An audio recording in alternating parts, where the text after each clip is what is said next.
Na sequência do grave incidente do passado dia 28 de abril, denominado apagão, há um conjunto de factos que é necessário afirmar. O mercado ibérico e a sua interligação têm sido um sucesso, conduzindo à energia mais barata da União Europeia, segundo o Eurostat, apesar da mais pesada fiscalidade. Portugal é autossuficiente no fornecimento e transmissão, tal como, se outra evidência fosse necessária, dependeu só do mercado interno após o incidente e por longos dias. Não falta capacidade na geração, havendo redundância de capacidade e de tecnologia. Não há qualquer evidência ou suspeita de um ciberataque que está na origem do incidente. A estratégia e a opção de Portugal pela energia renovável foi triplamente bem-sucedida. Permitiu uma redução das emissões totais de CO2, permitiu uma redução da dependência energética com uma redução das importações de 17,6 pontos base e permitiu também uma sensibilização do consumo que se refletiu numa redução do consumo de energia primária em 22,3%. Tudo isso nos últimos 15 anos. O sucesso do mercado ibérico não implica, no entanto, menor atenção aos detalhes. À eficácia da rede de distribuição, à inovação dos processos de armazenamento e à capacidade de produzirmos, digamos assim, energia num mix de produção sempre mais atualizado. Não é, porém, um apagão de curto prazo que neutraliza o sucesso do prazo longo da estratégia que nós definimos. Olá, eu sou a Maria João Babo e bem-vindos à Partida de Xadrez, um podcast do Jornal de Negócios com Gonçalo Moura Martins e António Ramalho, que de 15 em 15 dias olham para o tabuleiro da economia e analisam as jogadas. Neste episódio recordamos o apagão de 28 de abril, que deixou a Península Ibérica às escuras durante mais de 10 horas. Especulou-se com ataque informático, responsabilizaram-se as renováveis, mas as causas estão ainda a ser investigadas. Este incidente sem precedentes trouxe, no entanto, à ordem do dia questões como a soberania energética, a incorporação de renováveis no sistema e as interligações das redes europeias. E Gonçalo Moura Martins, até agora sabemos apenas que o apagão se deveu a oscilações de tensão na rede elétrica espanhola, que teve origem nas regiões de Andaluzia e Extremadura. Tendo em conta que temos mais dúvidas do que certezas, este é o momento de debater a estratégia que Portugal deve seguir para garantir o fornecimento de eletricidade em condições seguras e suficientes. É sempre um momento para a gente discutir questões estruturantes para o país e para a economia do país, obviamente. Mas, independentemente, isto é um tema muito técnico, que é um tema que suscita muita paixão e nós vimos que os argumentos e os números e os dados servem para defender teses completamente antagónicas. Vimos no espaço mediático comentadores ter opiniões completamente diversas, pessoas com muita experiência no setor energético ou na política energética no passado, com ideias muito diferentes do que se passa. O que eu acho é que, não havendo ainda nenhuma decisão, ou melhor, nenhuma razão oficial para o que sucedeu, há 6 coisas que são factuais, que eu estive a ver, a estudar e a informar-me, e eu vou começar com as 3 primeiras que parece-me para que ao longo deste podcast se façam as outras 3. A primeira é que é perfeitamente factual que o mercado ibérico é um sucesso. Ou seja, a interligação da rede ibérica foi um sucesso. É um sucesso porque, segundo o Eurostat, Portugal e Espanha têm a energia mais barata da União Europeia. E têm a energia mais barata da União Europeia com a taxação mais alta da União Europeia. Portanto, isso é um facto. Não há qualquer tipo de argumento contra isso. A segunda é que Portugal é absolutamente autossuficiente do ponto de vista de geração e transmissão.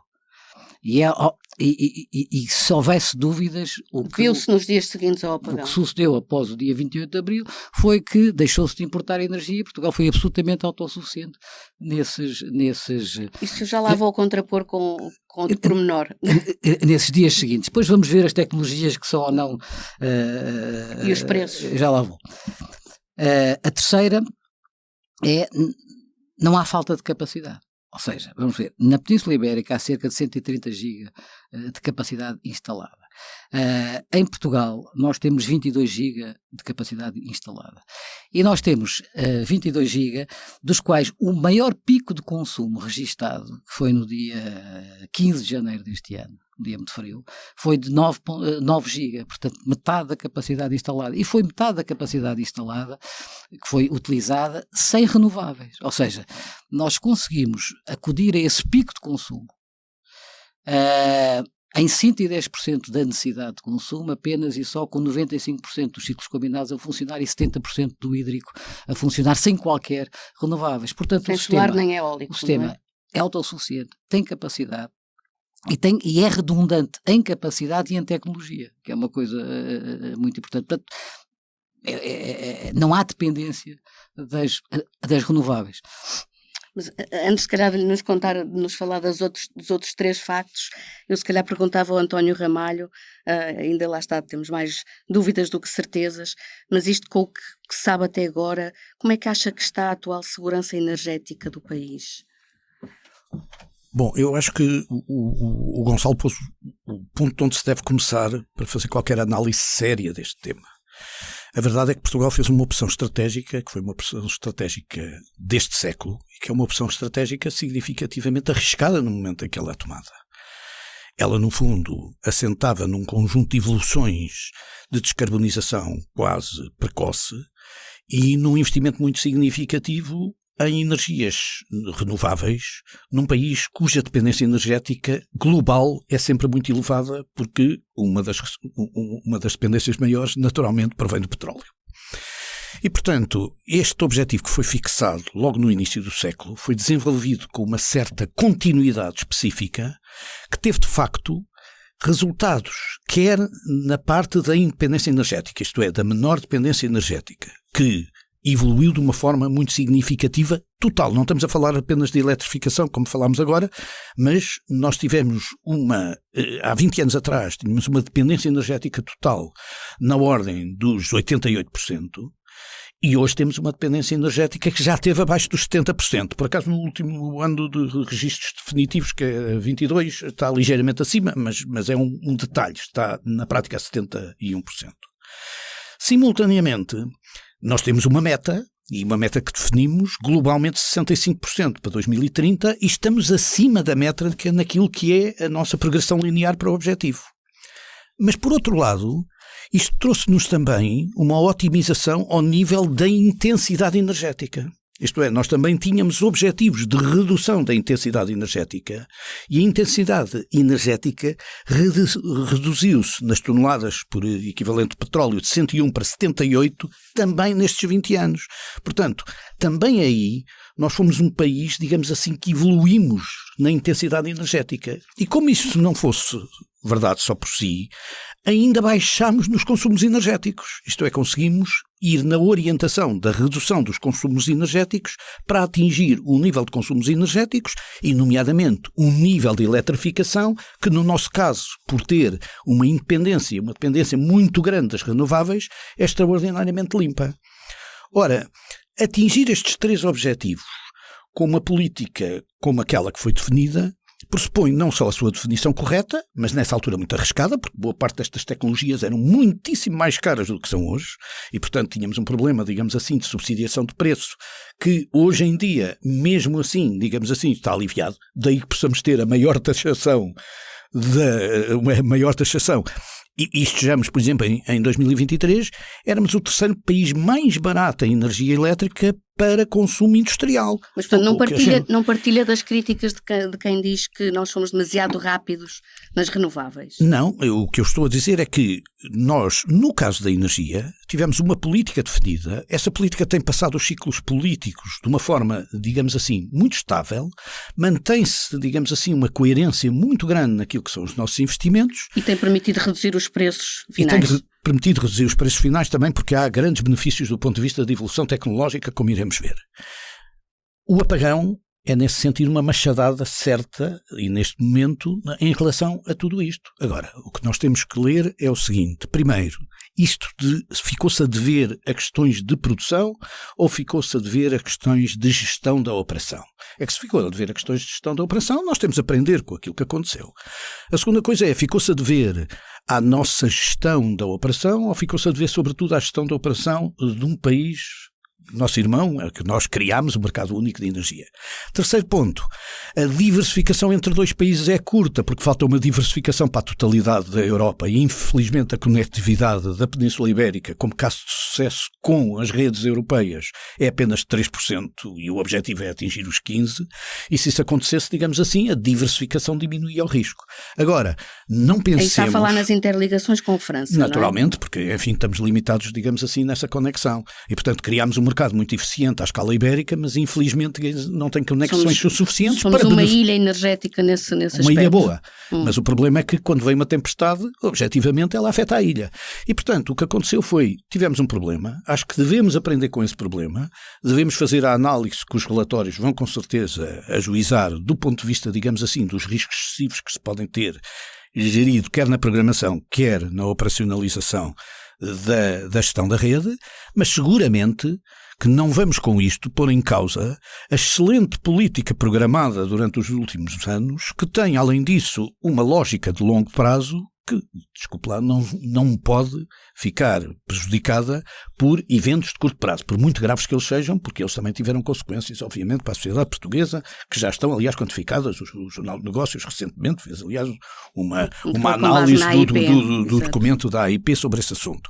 Agora, do ponto de vista básico, o ponto mais importante é que estes 3 pontos que eu agora acrescentei, mas que na prática correspondem aos 3 pontos centrais, digamos assim, que o Gonçalo falou, para a capacidade energética, sobretudo a capacidade energética da eletricidade, aí estamos todos de acordo. E nós fizemos uma aposta na eletricidade quando não era óbvio no mundo que a eletricidade era o futuro central do ponto de vista energético. Sim, porque as renováveis trabalham, obviamente, para este conceito de modulação elétrica. Portanto, nós não só acertamos na dimensão que a eletricidade ia ter no sistema, porque petróleo nós não conseguimos inventar no beato. Portanto, quer dizer, tudo o que seja petróleo já sabemos que importamos. E, portanto, o nosso balanço energético global vai ser sempre negativo enquanto o petróleo for relevante. E ainda é relevante. Tem hoje em dia uma importância acima dos 40%. Agora, quer queiramos, quer não, esta medida é uma medida que deve ser defendida de uma forma muito clara e dizer que questões de gestão daquilo que é a nossa capacidade, daquilo que é a nossa distribuição e daquilo que são os nossos mecanismos para índices de segurança determinado, não devem pôr em causa as belíssimas decisões que foram tomadas do ponto de vista, e tomadas e continuadas durante todo este período. E Gonçalo Moura Martins, estamos preparados para expandir a aposta nas renováveis sem agravar estes riscos de falhas na rede? Quer dizer, no fundo, até agora estou a falar de renováveis porque se especulou que a origem do que aconteceu estivesse nessa sobrecarga nessas centrais em Espanha, não é? Mas ainda também não estamos certos que seja isso. Não, nós temos que perceber que o investimento em renováveis não para. Em Espanha, por exemplo, há 30 gigawatts à espera de ligação à rede, em Portugal quase 10, portanto, obviamente, e noutros países, na Europa, muito mais. Ou seja, toda a gente está a apostar nas renováveis e bem. O que nós temos que perceber é que a gestão das várias tecnologias que gerem o consumo em cada momento é que tem que ser feita, e isso é o sistema que a faz através das redes, tem que ser feito de modo a cautelar situações como esta. Ou seja, eu estava a pôr na balança entre esta aposta e o risco de falhas de rede. Não é? E nós temos que perceber que não existe um problema de capacidade de geração. Se por exemplo, a rede ou o sistema quiser ter a energia redundante, mesmo quando as renováveis estão a produzir intensamente a solar ou o vento nesse momento, e ter as turbinas prontas para arrancar, isso tem um custo para o sistema. Isso custa dinheiro, porque está a queimar gás sem estar a gerar. E, portanto, obviamente, esse equilíbrio que é feito pelo sistema e pela rede é que tem que ser ponderado, porque, vamos lá ver, não é um problema de capacidade, é um problema de gestão dessa capacidade.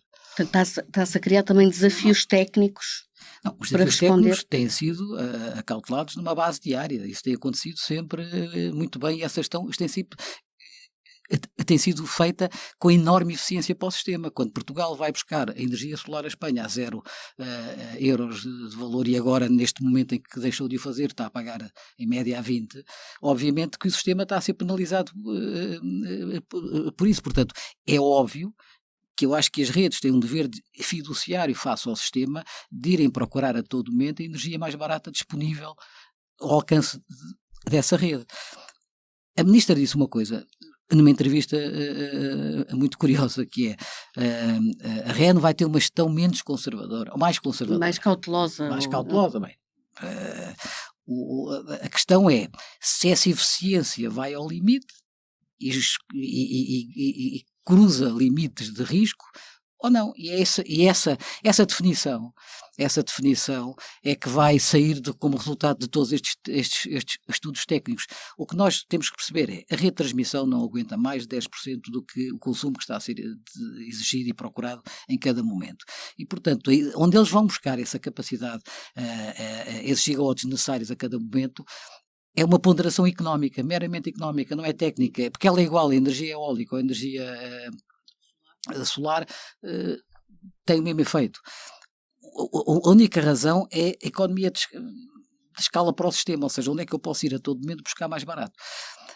O que tem que haver é capacidade e digamos assim, proatividade e sistemas e protocolos que permitam que a todo momento há uma redundância minimamente capaz de impedir situações como esta, e tem havido, todos os dias isto acontece e tem havido. Nós temos que perceber que barragens nas centrais a gás. Eles falam numa massa de nuvens brutal que passou sobre a Andaluzia e Sevilha e que afetou muitos parques solares no mesmo momento. Nós temos que perceber que o sistema tem que estar preparado que isso aconteça, porque ninguém pode impedir que as nuvens apareçam e diminuam a produção energética, ou de repente haja uma quebra no vento e as eólicas deixem de produzir. O que é importante é que essa gestão, que é feita de uma forma extremamente eficiente, extremamente do ponto de vista tecnológico avançada, isso é que tem que ser feito. E agora vamos ao meu quarto ponto, que é o problema do investimento nas redes. Enquanto que, como o António disse muito bem, toda a política energética tem centrado na geração, na transição energética para uma geração de energia renovável, o investimento nas redes tem sido descurado. É a minha opinião. Há técnicos que dizem que não é bem assim. Nós vimos agora, que tomamos conhecimento de propostas que foram feitas pela REN, que não saíram do papel, não é? E já lá vamos porque é que é tricky, mas repara uma coisa, se nós virmos relatórios de outros países, por exemplo na Alemanha estima-se o investimento em redes, nós já falámos aqui uma vez 50 mil milhões de euros de necessidade de incremento da capacidade de transmissão, porque a gente pode pôr a geração toda e ela está pronta para e há muitos gigawatts prontos para entrar em produção, mas se não houver transmissão, isso não vai ser possível. E o que é que acontece é o seguinte, que enquanto que esse investimento é feito pelas redes numa lógica em que o modelo concessional elas são remuneradas pelo investimento, ou seja, quanto mais investimento, mais remuneração. Há sempre uma tensão entre os concessionários e o regulador. O regulador quer que o investimento seja o mais racional possível, porque o incremento dessa remuneração vai impactar no aumento da tarifa, e o concessionário quer expandir o seu negócio na medida em que seja necessário e às vezes com obrigações fiduciárias e de responsabilidade pública que tem. E essa tensão nem sempre tem sido resolvida no sentido de melhorar a capacidade da transmissão, a sua digitalização, os softwares de gestão desta eficiência, desta procura constante, etc. E eu acho que uma das primeiras conclusões, também a Ministra disse, é que temos que olhar para o nível de investimento nas redes. E António Ramalho, já tem falado aqui desta questão da procura da eficiência e que Espanha estará a fazê-lo até com a puxar pela energia solar, nomeadamente naquelas províncias que têm muitas horas de sol e, portanto, podem produzir muito e barato, mas isto tem a ver, no fundo, também há aqui a parte de Espanha querer apostar nas renováveis e ir acabando com o nuclear. Esta questão de política energética dos países também tem que ser aqui acautelada? Sim, o mix de base energética, eu julgo que o Gonçalo colocou de uma forma muito clara a principal desequilíbrio que tem existido, ou que parece ter existido. Enfim, obviamente outros especialistas poderão ajudar mais do que eu posso neste tema, que parece existir entre a geração, e aquilo foi um projeto estratégico de produzir com um mix de produção, digamos assim, muito mais sofisticado e muito mais renovável, com um muito maior volume, digamos assim, de intensidade energética proveniente das renováveis, daquilo que foi a qualidade, digamos assim, do modelo distributivo que foi, entretanto, colocado em termos de redes ao serviço da economia. Isso até agora não foi muito notável. Porquê? Porque a criação de capacidade excedentária significativa e a trabalho continuado do lado dos consumos permitiu que, como eu disse, tudo corresse na mesma direção. As renováveis aumentavam a sua penetração, digamos assim, no mix de produtos, mas eram compatíveis com outras energias. 2, a intensidade energética ia diminuindo e simultaneamente o consumo final ia diminuindo. Nós tivemos consumos finais a diminuir em quase todos os setores, no setor doméstico menos 8%, no setor industrial menos 4%, na agricultura menos 1,6%, infelizmente os transportes é onde não diminui, porque a dependência, digamos assim, do petróleo é maior, ponto 1, e ponto 2, ainda por cima, digamos assim, continuamente tem tido um crescimento significativo dos utilizadores. Curiosamente, eu acho que neste momento nós estamos, digamos assim, numa encruzilhada. Por um lado, temos que assegurar, digamos, a qualidade, que no fundo paga este seguro de risco, que é o risco que nós detectamos nesta circunstância. Isto é uma espécie de seguro, e esse seguro tem que ser colocado, digamos assim, nas medidas de risco que têm que ser inventariadas para a melhor gestão da rede, e portanto isso obriga, digamos assim, a uma gestão de rede muito integrada. A gestão de rede tem que ser entre a interdependência portuguesa e espanhola. É verdade que nós somos independentes do ponto de vista energético do ponto de vista da rede elétrica, mas a verdade também, quer queremos, quer não, é que faz todo sentido gerir esta interdependência para ganhar eficiência. Agora, isto tem que ser feito de uma forma que permita que os níveis de segurança também façam parte, digamos assim, do mix ideal do ponto de vista da utilização, porque se estivermos só a utilizar renováveis, não estivermos síncronas a ser utilizadas num determinado momento e temos uma nuvem que passa, estamos de facto perante uma situação, digamos assim, que aparentemente traz complexidades adicionais, como foi o caso. Agora, há outra coisa que vamos ter que ter em conta, é que a evolução daquilo que são os bens do futuro são sobretudo evolução que provém daquilo que é o reposicionamento da Península Ibérica para efeitos da partilha de dados. E isso era uma realidade que não existia quando tomámos esta iniciativa e agora vamos tê-la. E os centros de dados, e sobretudo o wholesale centro de dados, portanto os grandes, os megas centros que vão, digamos assim, fazer a captura de dados e que tudo indica poderão vir a estacionar sob a Península Ibérica ou sob a Península Escandinava, mas dificilmente irão para perto das cidades, ao contrário do que o Flapd dizia, que era, portanto, Frankfurt, Londres, Amsterdão e Paris, e depois mais tarde Dublin. Mas vão exigir o tal investimento nas redes muito... Vão exigir investimento de redes e uma cautela especial, porque os níveis de exigência de intensidade energética são muito maiores e, portanto, podemos vir a ter um aumento de consumo por uma diversificação da nossa economia e da nossa atividade, que venha trazer para o nível de industrial, nomeadamente via dados, exigências do ponto de vista de consumos energéticos que não são passíveis de ser realizados com a estrutura que nós temos. Ora, e nós podemos crescer aí, porque temos a capacidade de crescer. Aliás, nós temos megacentros pensados para serem totalmente verdes, o que significa que temos capacidade de geração. Temos de ter a capacidade de distribuição para assegurar que o modelo funciona. Agora, o que é que isto tem a ver com a energia nuclear? É que a energia nuclear é um assunto que merece ser estudado dentro deste quadro e não estudado contra este quadro. Porque a energia nuclear só não é renovável porque há uma demagogia sobre a leitura da energia nuclear. Mas a França conseguiu que o nuclear fosse considerado renovável, e é renovável. E é renovável do ponto de vista técnico. É um tricky question. É uma tricky question. Porque a linguagem é entre clean e green. Exatamente. E a União Europeia foi alterando a linguagem de green para clean. Clean incluía o nuclear e o green não incluía o nuclear. Agora, o que vamos mas pelo menos não é uma energia fóssil, não é? E há uma evolução tecnológica significativa e, portanto, há vários países que estão a seguir, digamos assim, este modelo e eu acho que ele tem que ser analisado dentro deste quadro. Também deixe-me dizer que hoje em dia também a discussão sobre o nuclear é muito mais interessante, porque há uns anos atrás o nuclear era muito mais barato e hoje em dia, por exemplo, compete com o eólico inshore, do ponto de vista de preço. Portanto, a previsão de preço do nuclear já compete com o eólico inshore. E, portanto, as previsões estimativas de evolução dos custos já o tornam, digamos assim, muito mais interessante para ser discutido como mais um mix. Portanto, a única coisa que é fundamental... Exato, devia haver espaço para se discutir isso no nuclear cá, no nosso mix energético. Eu acho que se deve discutir seriamente a continuidade do nosso projeto energético dentro de uma ótica daquilo que são as nossas prioridades estabelecidas. Há coisas que nós sabemos de antemão. A primeira é esta guerra que temos que ter pela conectividade europeia.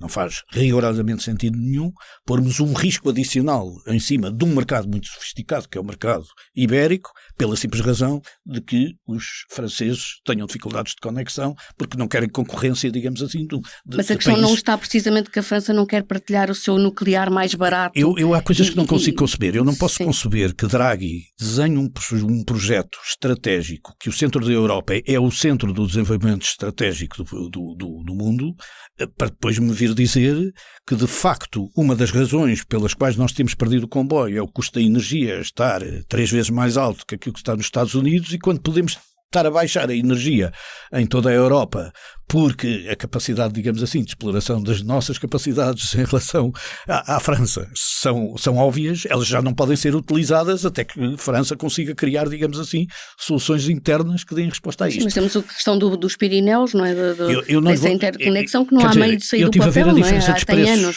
Eu deixo-me dizer, eu estive a ver os preços ao consumidor final, quer na indústria, quer nas pessoas, em termos, digamos assim, da Europa, e são assustadores, porque a diferença de preço é assustadora. Portugal, por exemplo, ao nível do consumidor, muito taxado ao nível do consumidor, em 2022 tinha os preços 26% mais barato do que a média europeia.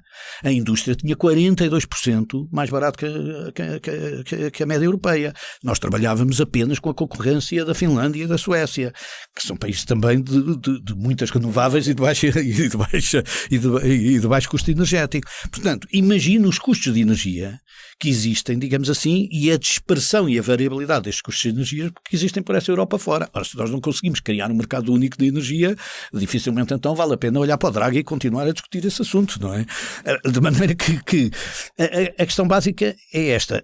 Temos questões que temos que resolver, vamos resolver essas questões. Agora, não vamos, sobretudo, alterar, ou aparentemente alterar, qualquer do plano estratégico que tem vindo a ser assegurado, e ainda por cima com um consenso nacional discreto, que são os melhores consensos nacionais, porque os consensos nacionais, quando são discretos, não são suficientemente conflituosos, não criam grandes estados de almas e paixão. A verdade é que isto teve o seu tempo de discussão, na altura foi muito convicto. Sabemos todos que há uns nuclearistas que tomam o seu partido, digamos assim, com grande intensidade. Eu acho que é útil ouvi-los, digamos assim, em todos os momentos para desenvolver este tipo de atividade, mas também, não tarda nada, temos também alguns que venham defender, digamos assim, outra vez, perfuração de petróleo nas costas... Já estão a defender. Já estão a defender. Portanto, quer dizer, drill, baby, drill.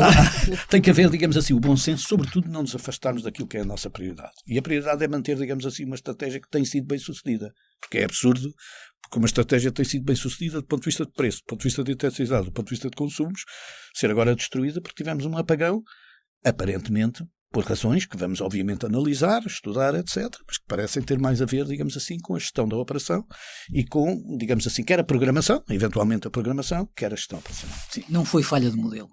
Pois não Acho foi que começa falha. a haver consenso quanto a isso. Não é falha de modelo. Isso é muito importante dizer. Mas 3 comentários. Primeiro, é preciso esquecer. Eu sou muito mais cético relativamente ao nuclear. Percebo que se deva estudar. É mais cético. Sou. Sim. Eu percebo que se deva estudar, que há quem defenda, que diga, etc. Mas quer dizer, vamos lá ver. O nuclear demora para 15 anos a montar, a fazer. Mas hoje as centrais já são outra coisa central, do que eram mas são 15 anos há umas décadas. de fazer. Portanto, é uma coisa que é um time to market demasiado para lá. E depois é preciso perceber que o apagão aconteceu, e a Espanha tem nuclear, tem 7 grupos geradores nucleares, portanto não impediu, ou seja, o nuclear não evitou esta gestão da coisa. No domingo, porque o apagão foi uma segunda-feira, no domingo, eu penso que disseram 4 dos grupos geradores nucleares tinham sido solicitados e depois foram reduzidos para 1 ou para 2 na própria segunda-feira porque havia muito solar. Ou seja, o solar não evitou o apagão. A terceira aspecto. O nuclear não evitou o apagão. O nuclear não evitou o apagão. O segundo ponto importante que o António referiu, a interligação é fundamental que se faça. Repare, a Espanha, as zonas que recuperaram logo imediatamente foi aquelas que estavam interligadas à França e a Marrocos. Mas tendo em conta... muito limitadas, mas foram as que tiveram capacidade. E se nós tivéssemos ligação à França dos tais 15% de capacidade, se calhar este desequilíbrio teria sido compensado muito rapidamente. Mas eu ia-lhe perguntar nas interconexões se nos fazia sentido olharmos para Marrocos. Talvez. Espanha tem essa ligação, não é? Eu acho que há conversas nesse sentido. Será um investimento relevante, não é? Será uma coisa cara, mas... Já vi isso noticiado. É importante perceber, a partir do momento que nós estamos ligados a Espanha está ligada a Marrocos, nós também estamos ligados a Marrocos. Mas não temos essa ligação direta que nos podia ter sim, ajudado. a conversa em CT, e se calhar faz todo o sentido. A terceira nota, exatamente o que disse o António, até de 22 e 23 o consumo caiu. A partir de 24 inverteu-se. E inverteu-se não por causa do consumo doméstico, muito pelo contrário, porque neste momento até... E cresceu apesar o consumo líquido, cresceu apesar do autoconsumo, das medidas de autoconsumo, de políticas de poupança energética, da transição energética, etc. E subiu por causa dos data centers, que vai ser vai fazer continuar a subir. Muito, muito significativo, e da reindustrialização, porque este nearshoring, ou seja, esta política proteccionista está a aumentar a capacidade industrial da Europa. Isso vai sentir claramente no consumo de energia. E é importante perceber que é um problema de rede, que neste momento toda a procura não está a ser atendida em tempo útil. Nós já discutimos aqui uma vez, quando falámos do investimento, há a procura que não está a ser entendida, e há investimentos que estão suspensos ou ficam no limbo até terem a garantia de que vão ter um ramal da rede para uma subestação para poder ser fornecida energia em média ou baixa tensão. Muitos projetos solares que estão precisamente a aguardar esses licenciamentos de ligação à rede. Mas essa não preocupa-me a indústria, porque a capacidade de geração já está em excesso, ou seja, nós já temos redundância de capacidade, excesso de capacidade. É bom termos mais solar, porque agora acabou-se o feed tarifa, ou seja, as novas já não são subsidiadas. E portanto é diferente. O que acontece é que uma indústria que se quer instalar, eu vou-lhe dar o exemplo que eu vivi e conheço bem, que é a das baterias de lítio da Calp, dos chineses, em Sines, demorou 3 anos até ter a garantia que tinha a energia necessária para a rede, porque ela precisava de um ramal da REN ligado a uma subestação ao pé da fábrica. Quer dizer, e isso é que é difícil de entender. E isso, repetindo-me, não é um problema de geração, é um problema de transmissão. E já falou nos 6 factos que conseguimos apurar. O quinto, não há qualquer indício de ciberataque. E achamos todos muito precipitado, para não dizer outra coisa, o que disse o ministro. Um ministro ou outros que disseram que foi um ciberataque, etc. Portanto, não há qualquer evidência. Essa questão está absolutamente despistada. Não está, porque o relatório oficial ainda não está cá fora, mas não há qualquer evidência que tenha havido qualquer tipo de ciberataque. É de facto uma questão da coisa. E o último ponto é que os preços não aumentaram, ou seja, os preços aumentaram porque o sistema ainda está a absorver a diferença de preço entre a eficiência que nós tínhamos quando íamos comprar a Espanha e agora e aquilo de comprarmos só a nossa energia. Agora não, porque já voltámos a comprar em Espanha. Portanto, é preciso perceber que esta interligação e esta rede ibérica tem um efeito nos preços, um efeito na eficiência económica do sistema extremamente significativo. Era um pouco o que lhe ia dizer há pouco, que no fundo concluímos aqui que Portugal é independente energeticamente, mas Espanha...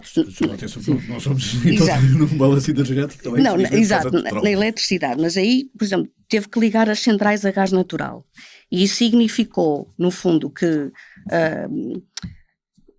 teve que pagar mais, isto é independente de Espanha, mas é dependente de Espanha se quiser pagar menos.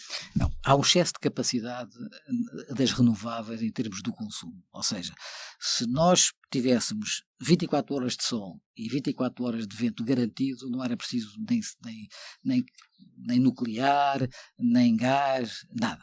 Mas quando tivemos por nossa conta, tivemos a pagar o quádruplo dos preços. Claro, não só porque houve uma procura de capacidade adicional, no sentido de que o sistema tivesse robustecido.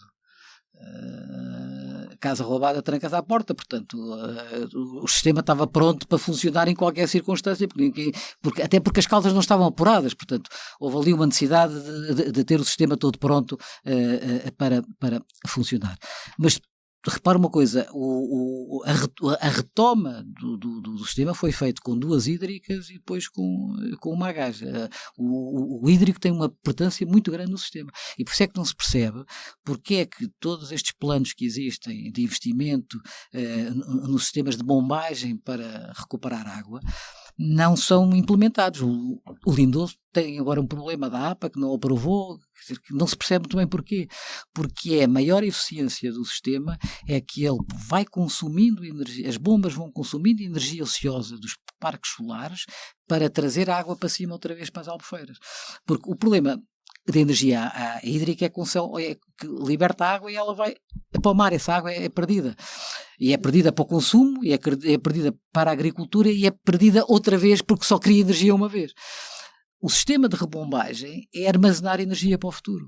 Pois, porque acaba por ser ao longo do ano o desempenho é diferente. Não se percebe porque é que não há mais sistemas e não se investe muito mais neste sistema, até mais do que fazer barragens que são necessárias. Já aqui defendemos também que é necessário fazer mais barragens, mas principalmente naquelas que possam ter essa capacidade, ter a capacidade de rebombagem para montante. Deixa-me só acrescentar uma coisa, sobretudo para evitar a dominização, digamos assim, que às vezes os números ajudam a pensar em relação às renováveis. Do balanço energético total, Portugal em 2030 está responsabilizado em termos de metas a atingir 49%, digamos assim, de energias pela via das renováveis. Neste momento estamos acima de 34%, que era o objetivo de 2024.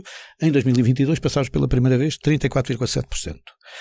Somos, além disso, digamos assim, um país que tem da produção de eletricidade cerca de 61% proveniente de renováveis. O que significa que estamos cerca de 20% acima, digamos assim, das médias europeias. Isto é, está toda a gente 20% abaixo, quer na parte da eletricidade com componente renovável, quer do ponto de vista do balanço energético total. A única coisa que eu digo é, nós temos uma posição entre o quarto e o sexto lugar. Se queremos preservar o bom risco, é manter-nos entre o quarto e o sexto lugar. Eu não me importo nada de estar atrás da Suécia, da Dinamarca e da Áustria, mas aqui estou numa posição particularmente interessante do ponto de vista daquilo que é a evolução. E essa é uma vantagem que nós conseguimos durante este tempo todo. Não é o apagão, digamos assim, que apaga esta boa estratégia que nós desenvolvemos. Mas deixe-me fazer só uma última pergunta, porque falou aqui no nuclear, mas em sua opinião Portugal fechou demasiado cedo as centrais a carvão, porque Espanha mantém-nas. Não parece, aliás, porque, quer dizer, quando nós vamos ver as razões pelos quais, não é por Espanha mantém, mesmo assim foi ela a causadora do apagão, aparentemente. Portanto, quer dizer, eu acho que estes argumentos não parecem também com o nuclear. Pois, e acaba por ser uma energia neste momento toda sustentária, porque já não era usado em Portugal e não é usado.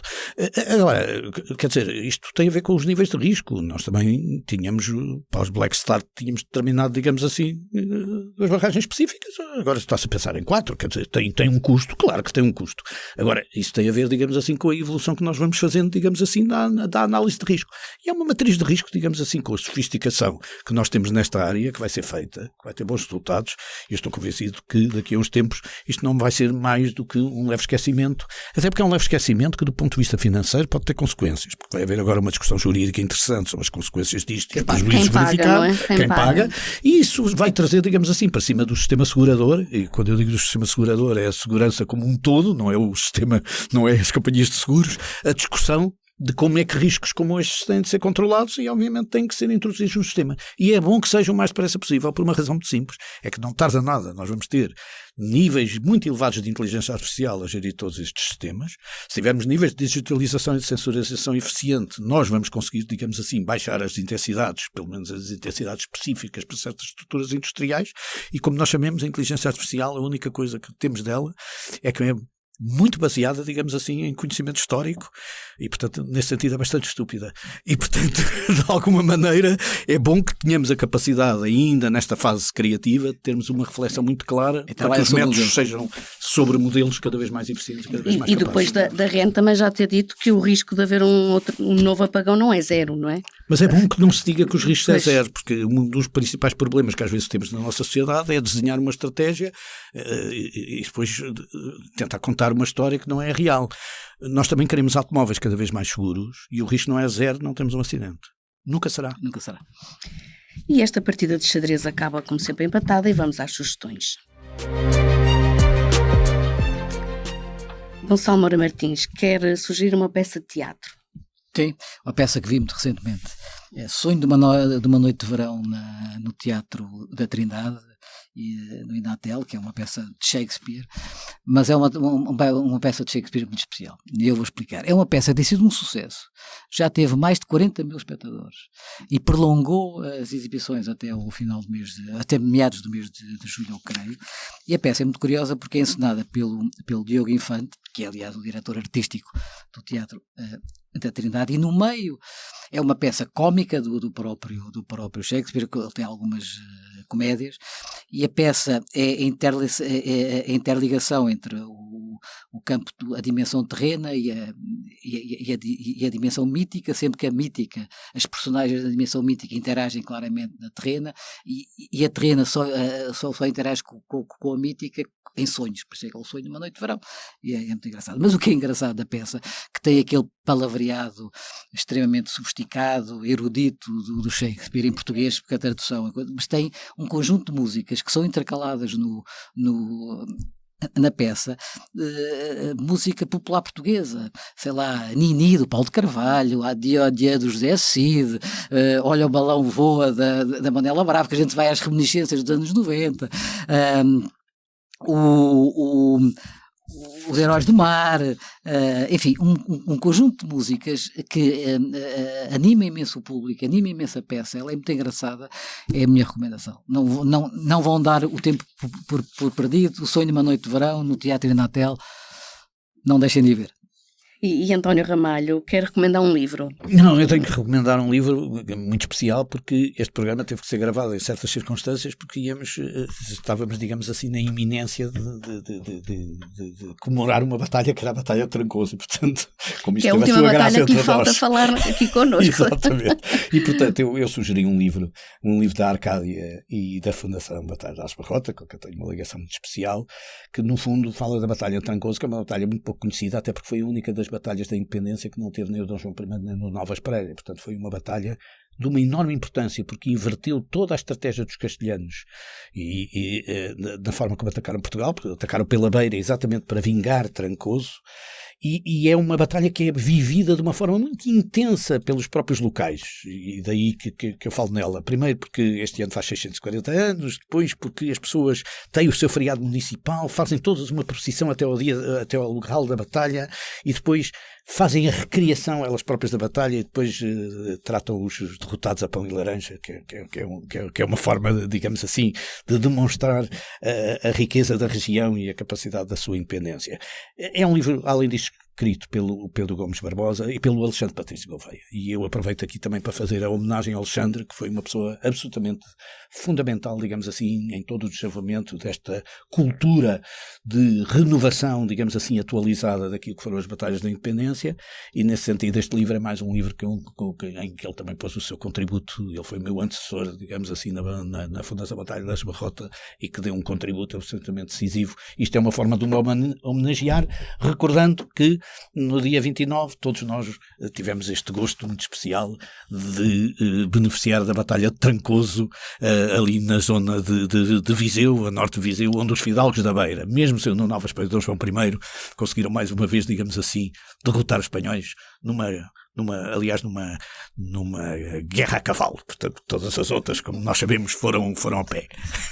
Aí o apagão foi só do lado espanhol. Foi lá só do lado espanhol, exatamente. E esta foi a Partida de Xadrez, um podcast que pode ser ouvido no site do Negócios e nas principais plataformas.